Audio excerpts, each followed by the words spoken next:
কক্সবাজার শহরের কোটা সংস্কার আন্দোলনকারীদের বিক্ষোভ মিছিলে গুলি করে হত্যার ঘটনায় সাবেক হুইপ, জেলা পরিষদ চেয়ারম্যান, পৌর মেয়র, সাবেক উপজেলা চেয়ারম্যান, জেলা আওয়ামী লীগের সাধারণ সম্পাদক, জেলা ছাত্রলীগের সভাপতি, সাধারণ সম্পাদক সহ ১৫০ জনের বিরুদ্ধে মামলা হয়েছে।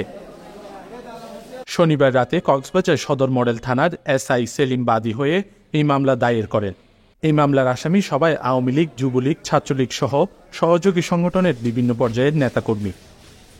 মামলার বিষয়টি নিশ্চিত করেন কক্সবাজার সদর মডেল থানার ভারপ্রাপ্ত কর্মকর্তা ওসি ফিবুজ্জামান।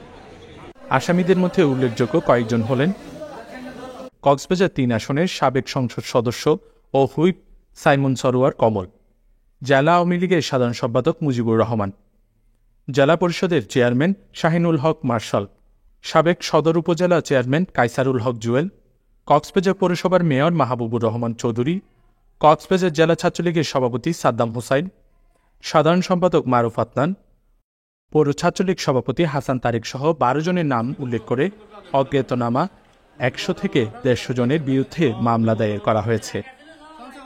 মামলার বাদী কক্সবাজার সদর মডেল থানার এসআই সেলিম তার করা এজাহারে উল্লেখ করেন, গেল ৪ আগস্ট কোটা সংস্কার আন্দোলনকারীরা বিক্ষোভ মিছিল করছিল।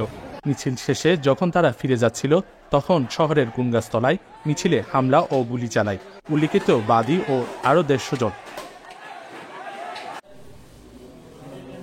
এই ঘটনায় একজন মারা যায়।